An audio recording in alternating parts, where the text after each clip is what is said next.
প্রিয় দর্শক, সুপ্রভাত। সকালের শুরুতেই দেশ বিদেশের 10টি তাজা খবর নিয়ে চলে এসেছি আমি মারুফা খাতুন। দেখে নিন হেডলাইনগুলি। পুজোর মাসে লক্ষ্মীর ভাণ্ডারের টাকা নিয়ে বড় আপডেট। টাকা পাওয়ার দিন বদলে গেল, কবে ঢুকবে দেখে নিন। এই মুহূর্তের বড় খবর, সুপ্রিম কোর্টের রায়ের পর টেট পরীক্ষা নিয়ে নির্দেশিকা জারি রাজ্যের। ইউনুস জামানায় মুখ থুবড়ে পড়েছে বাংলাদেশের অর্থনীতি, সিঁদুরে মেঘ দেখছেন বিশেষজ্ঞরা। মহালয়ার আগে পুজো নয়, শুধু মণ্ডপ উদ্বোধন করলেন মুখ্যমন্ত্রী মমতা ব্যানার্জি। আশঙ্কার বাণী হাওয়া অফিসের, সপ্তাহ জুড়ে ঝড় বৃষ্টির পূর্বাভাস। পুজোর আগে কতটা ভুগবে দক্ষিণবঙ্গ? আসছে বিস্তারিত খবরে। নিত্য নতুন খবরের আপডেট পেতে সঙ্গে থাকুন। পুজোর মাসে লক্ষ্মীর ভাণ্ডারের টাকা নিয়ে বড় আপডেট।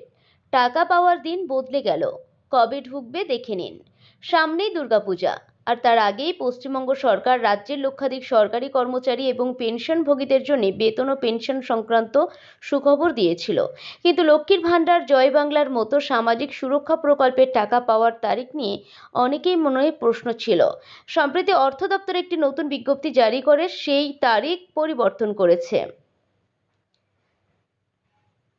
আগে যেখানে 1 অক্টোবর একটি নির্দিষ্ট তারিখ বলা হয়েছিল, সেখানে নতুন বিজ্ঞপ্তিতে বলা হয়েছে অক্টোবর মাসের প্রথম সপ্তাহের মধ্যে টাকা দেওয়া হবে।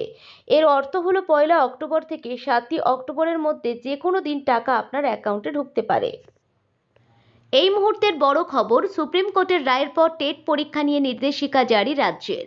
সম্প্রতি সুপ্রিম কোর্টের একটি গুরুত্বপূর্ণ রায়ের প্রেক্ষিতে পশ্চিমবঙ্গ প্রাথমিক শিক্ষা পর্ষদ একটি জরুরি নির্দেশিকা জারি করেছে। পর্ষদের সচিবের সই করা এই বিজ্ঞপ্তিতে জেলা প্রাথমিক বিদ্যালয় সংসদ এবং কলকাতা শিলিগুড়ি প্রাথমিক বিদ্যালয় সংসদের চেয়ারম্যানদের একটি নির্দিষ্ট মামলার সঙ্গে যুক্ত শিক্ষকদের তথ্য সংগ্রহ করতে বলা হয়েছে। পর্ষদ জানিয়েছে, প্রাথমিক ও জুনিয়র বেসিক স্কুলে সেই সকল শিক্ষকদের একটি নির্দিষ্ট প্রোফর্মার সমস্ত তথ্য সংগ্রহ করে 15 দিনের মধ্যে পর্ষদের কাছে পাঠাতে হবে। এই নির্দেশনার লক্ষ্য হল সুপ্রিম কোর্টের রায় কার্যকর করার জন্য প্রয়োজনীয় পদক্ষেপ নেওয়া। ইউনুস জামানায় মুখ থুবড়ে পড়েছে বাংলাদেশের অর্থনীতি, সিঁদুরে মেঘ দেখছেন বিশেষজ্ঞরা। বাংলাদেশের পালা বদলের পরে কেটে গিয়েছে 1 বছর। ইউনুসের নেতৃত্বে চলছে নতুন প্রশাসন। দোলাচলের বাংলাদেশের চাপের মুখে অবশেষে ফেব্রুয়ারি মাসে নির্বাচন হবে বলে জানিয়েছেন ইউনুস। তার আগে একাধিক সংস্কার চলছে নির্বাচন কমিশনের আওতায়। এদিকে বিশ্লেষকরা বলছেন, ইউনুসের নতুন বাংলাদেশে কার্যত মুখ থুবড়ে পড়তে চলেছে অর্থনীতি। ব্যাংক থেকে শুরু করে ক্ষুদ্র ঋণ প্রদানকারী সংস্থাগুলি জোর ধাক্কা খেয়েছে। ঋণ খেলাপির মাত্রা অনেকটাই বেড়েছে, বিদেশি লগ্নিতে ভাটা পড়েছে। সব মিলিয়ে আপাত দৃষ্টিতে সংস্কার ব্যর্থ। এই পরিস্থিতিতে দিল্লির আশ্রয়ে থাকা শেখ হাসিনার ভোটাধিকার বাতিলের মতো সিদ্ধান্ত তাঁর বদলারই প্রতিফলন বলে মনে করছেন রাজনৈতিক মহল। মহালয়ার আগে পুজো নয়, শুধু মণ্ডপ উদ্বোধন করলেন মুখ্যমন্ত্রী মমতা ব্যানার্জি।